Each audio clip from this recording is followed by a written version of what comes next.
नमस्कार, आप देख रहे हो 4 PM और मैं हूं आपके साथ निधि मिश्रा। पहले तो आपको ये तस्वीर दिखा दें कि ये तस्वीर है, ये क्रांति काल है, चढ़ रहा रंगलाल है 22 में बाइसिकल।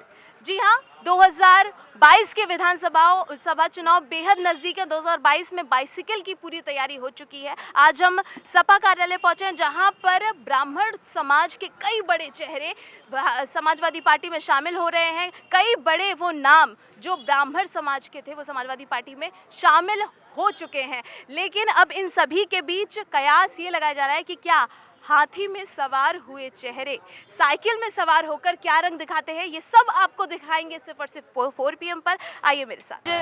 कई बड़े चेहरे ब्राह्मण समाज के जुड़े हैं, क्या लगता है आपको? सर्व समाज के लोग जुड़े हैं। देखिए, इसमें इस आज़ाद हिंदुस्तान के रहने वाले हम लोग हैं और हमारे प्रदेश में की आबादी सबसे ज़्यादा है और बेरोजगारी यहाँ सबसे ज़्यादा है। यहाँ के लोगों का हक और हकूक गंगा जमुनी तहजीब के तरह सब लोग शांति पूर्वक। 2022 में सर क्या क्या तैयारियां हैं ब्राह्मणों? 2022 में जनता जवाब देगी। केवल जनता झूठे वादों पर नहीं चाहिए, जनता को उनका अधिकार चाहिए।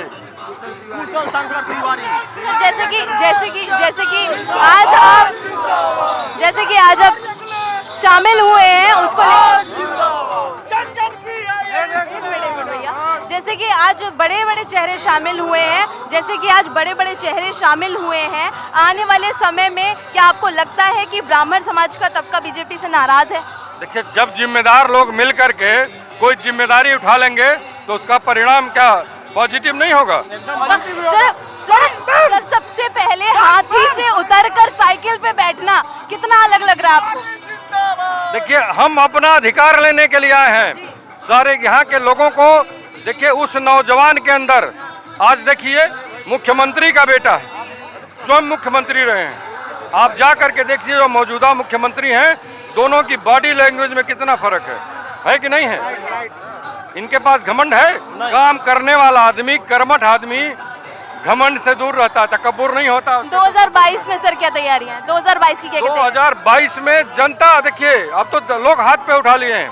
दिख रहा है वो तो सर, लोगों की भीड़ दिख रही है और लोगों का उत्साह भी दिख रहा है। 2022 में आपकी कार्यकर्ता है ये लोग, और ये इनके जब ये भीड़ दिखेगी तो आपको आसान होगा कि मतलब यहाँ से बीजेपी का जैसे बाढ़ आती है ना, और हमारे यहाँ बाढ़ आती है पूरब में, तो पूरा जहाँ तक नजर आती है वहाँ पानी पानी नजर आता है। ये लोगों की बाढ़ आई है और ये पूरा पूर्वांचल को से बीजेपी को साफ कर देंगे। तो पूर्वांचल को बीजेपी से साफ करने की तैयारी है यहाँ पर, भीड़ लगातार बता रहे हैं आपको। जी पंडित जी बताएं कि किस तरह का बदलाव देख रहे हैं 2022 में? सामाजिक परिवर्तन होगा, सरकार में बदलाव होगा, ये चीजें हम लोग का प्रयास होगा। जैसे कि कई सारे चेहरे आज जुड़े हैं ब्राह्मण तबके के, आपको क्या लग रहा है कि क्या सचमुच ब्राह्मण समाज बीजेपी से नाराज चल रहा है? ब्राह्मण समाज को लाना है, जोड़ना है ना। हम ब्राह्मण समाज को जोड़ेंगे, कन्विंस करके उनको साथ लाएंगे। अच्छा, ये चेहरे जो जुड़े हैं उनसे लगता है आपको कि चुनाव में परिवर्तन होगा? परिवर्तन होगा, निश्चित परिवर्तन। कैसा है? उनसे बातचीत करके उनके बीच में जाकर के हम लोग प्रयास करेंगे। बिल्कुल, और प्रयास लगातार। आपको क्या लगता है कि 2022 में किस तरह की तैयारी है? कह तो रहा हूँ, परिवर्तन होगा। चुनौती कितनी बड़ी लग रही है आपको कि हो जाएगा ऐसा कुछ? नहीं, कुछ नहीं होगा, सब ठीक हो जाएगा। सब ठीक हो जाएगा। ये चेहरे जुड़े हैं और सब ठीक हो जाएगा। आज हमारा कुनबा बढ़ा है।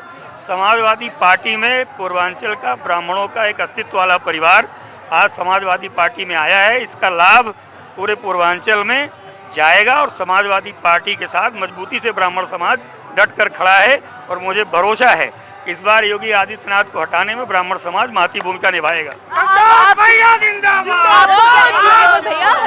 आपको क्या लग रहा है कि जो ब्राह्मण समाज जो जुड़ा है, ब्राह्मण के बड़े चेहरे जुड़े हैं, इससे क्या कुछ असर 2022 में कैसा असर होगा? निश्चित रूप से पड़ेगा। पहले भी समाजवादी पार्टी में बड़े ब्राह्मण चेहरे रहे हैं। हरिशंकर तिवारी जी नेताजी के साथ कैबिनेट मिनिस्टर रहे हैं, उन्हीं का परिवार आज जो है शामिल हो रहा है। मेरा ये मानना है कि ब्राह्मण समाज को जिस तरह से समाजवादी पार्टी रेस्पेक्ट कर रही है, बहुत मजबूती से समाज में संदेश जा रहा है। और आज आदरणीय राष्ट्रीय अध्यक्ष जी ने कहा है कि जिस तरह से ब्राह्मणों के साथ उत्पीड़न हो रहा है, हमारी सरकार बनेगी तो जिनके साथ भी अन्याय हुआ है हम न्याय दिलाने का काम करेंगे, ब्राह्मणों की भागीदारी भी बढ़ाएंगे, ब्राह्मणों की ताकत भी बढ़ाएंगे। तो मतलब आप इस बात में कितना यकीन करते हैं कि ब्राह्मण जो समाज है वो बीजेपी से खफा है, ऐसा आपको लगता है? ब्राह्मण समाज योगी आदित्यनाथ से बहुत ज़्यादा खफा है। जिस तरह से योगी आदित्यनाथ ने ठोको नीति की सरकार अपना रखी है, कार्रवाई उत्तर प्रदेश में टॉप 10 अपराधियों थाने पे अगर देखा जाए एक जात विशेष के लोग हैं, उन पे कोई कार्रवाई नहीं हो रही है। सारा अपराधी इनको ब्राह्मण, यादव, मुसलमान नजर आ रहा है। मेरा ये मानना है जिस तरह का अपमान ब्राह्मणों के साथ हो रहा है, ब्राह्मण कभी अपमान से, जब अपमान होता है ब्राह्मणों का तो कभी स्वाभिमान से समझौता करता नहीं है।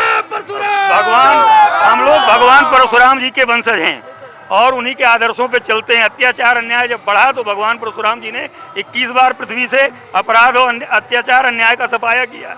अब फिर बटन दबा के उत्तर प्रदेश में 2022 में इस आबताई सरकार को हटा के अखिलेश जी के नेतृत्व में शानदार सरकार ब्राह्मण बनाने जा रहा है। और हमारे साथ कुछ लोग और मौजूद हैं, उनसे बात करेंगे कि आखिर वो क्या बदलाव देख रहे हैं और क्या कुछ देख रहे हैं समाजवादी पार्टी में, कि क्या बदलाव देख रही हैं, क्यों, क्या ऐसा कौन सा कारण है जिसे आप इधर?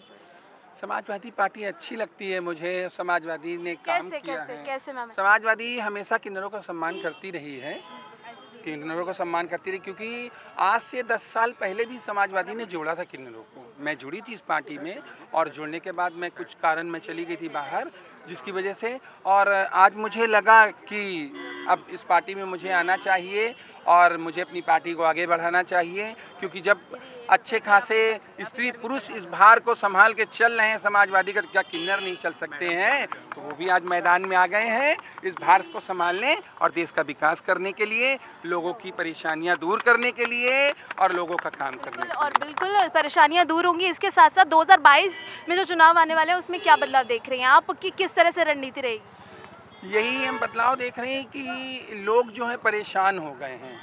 एक तो ये जो कोरोना काल आया है, इस काल में इतना लोग परेशान हो गए हैं, कितनों के परिवार चले गए हैं। खैर उनके परिवार तो नहीं वापस दे सकते हैं, लेकिन इतना हम जानते हैं अगर समाजवादी हमारी सरकार आ रही है और आने के बाद उनके दुख मुसीबत हम लोग ज़रूर दूर करने की कोशिश करेंगे। खैर उनकी औलाद और उनके परिवार तो नहीं दे पाएंगे, लेकिन उनकी जो परेशानियां हैं वो हमारी पार्टी दूर करेगी। और एक जैसा कि अभी आपने कहा कि एक भैया की तरह आप उन्हें देख रही हैं, अखिलेश भैया को, तो इस बार भैया ने क्या कुछ दिया है, क्या कुछ कहा, क्या कुछ आश्वासन दिए हैं इस बार की, क्या कुछ होगा आपसे?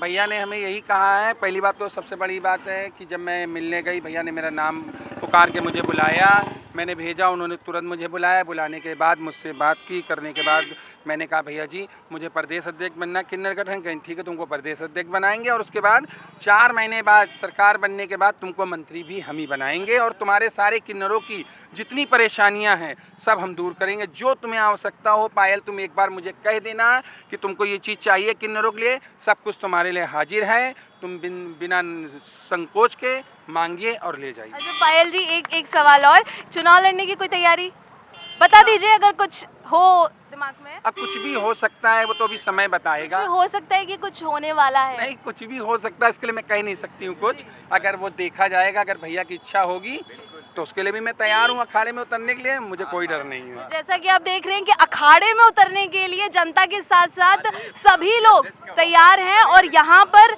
आप लगातार देख रहे हैं कि हमने जिस तरह से आपको तस्वीरें दिखाई कि कई जो ब्राह्मण समाज के बड़े बड़े चेहरे हैं वो समाजवादी पार्टी से जुड़ गए हैं और वो लोग जुड़े हैं जो लोग हाथी पर सवार थे और अब साइकिल पर सवार होने के लिए पूरी तरह से तैयार हैं। और ये सवारी 2022 में क्या रंग दिखाती है, क्या कुछ होता है, ये सब आप देखिए सिर्फ और सिर्फ 4 PM पर।